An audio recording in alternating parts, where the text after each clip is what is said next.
Brainy Dose presents 10 words you need to replace in your vocabulary. Your words are more powerful than you realize. They influence your thoughts and actions and can significantly impact your relationships, career, and day-to-day life. Here are 10 disempowering words and phrases you need to replace in favor of more encouraging ones. Number 1, try. There's a huge difference between I'll try to finish versus I will finish. The word try points to insecurity and self-doubt, and you are essentially giving yourself a get-out-of-jail-free card when the first obstacle pops up. On the other hand, the word will builds confidence. It sets your mind to the task and carries you through it with a get-it-done attitude, which is more likely to help you succeed. Number 2, problem. If you think about it, isn't a problem subjective? Any event is purely neutral, and we assign meaning to it by giving it a label. So it's a problem because you believe it's a problem. It's only your perception. If you think of it more as a challenge, it prompts you to seek a solution, making you proactive rather than reactive. Number 3, have to. How much of your life is just obligations? Things you have to do. The phrase implies you have no control over your day, your decisions, and your life.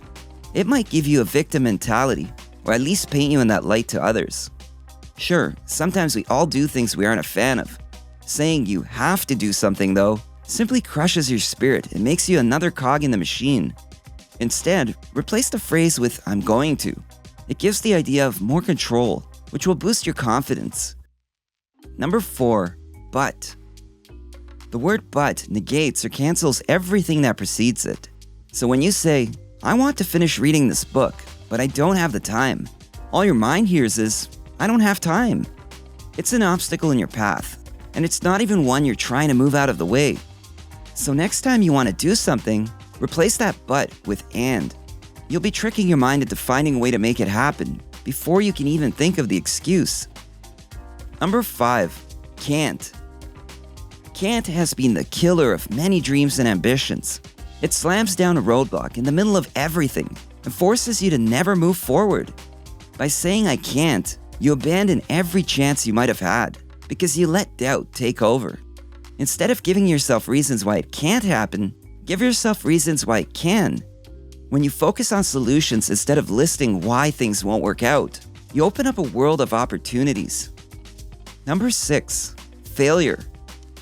Look, things won't always pan out the way you imagined. That doesn't mean you failed, and it certainly isn't a reflection of your abilities or self-worth. It's simply an event that has something to teach you.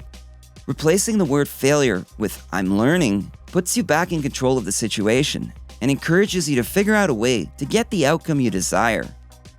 Number 7, should. When we say the word should, we usually mean well. However, it often elicits feelings of frustration, guilt, and regret. It can also point to something being an obligation, like saying, I should go to the gym. The thing is, if you really wanted to do something, you could. So make it a choice. You can say, I choose to go to the gym, or I choose not to go to the gym today. It not only gives you more control, it takes away the feeling that the task is a burden. Number 8, hate. Hate is a strong word, and it builds up a toxic soup of negativity, anger, and resentment. It has physical impacts too, like tensing up your muscles and making you short of breath. Instead of putting all that emotional, mental, and physical pressure on yourself, take a step back, give yourself a minute, and focus on the positive. While you can prefer one thing over another, you don't need to hate the other. For example, instead of hating math and rush hour, you can prefer social science and empty roads. Saying I prefer makes you more approachable and amicable without compromising your message. People will understand your likes and dislikes, and the conversation will flow in a more positive direction. Number 9, someday. Someday is not a date on the calendar, and it's a word that gets you out of really committing to anything. When you say, I'll start a business someday, it shows a lack of belief in your abilities to do something now. When you procrastinate about something you want to do, you're robbing yourself of the experience. If you really want to do something, don't keep putting it off until some distant day in the future. Do it now. Or at least pick a definitive date to start and then stick to it. Number 10. Impossible. Forget the word entirely. Impossible means resigning before you've even given it a shot. It makes you believe that you don't even have a chance. Instead, you can say that something is difficult or challenging, which indicates that it will be a journey of learning. You can do anything you set your mind to, no exceptions.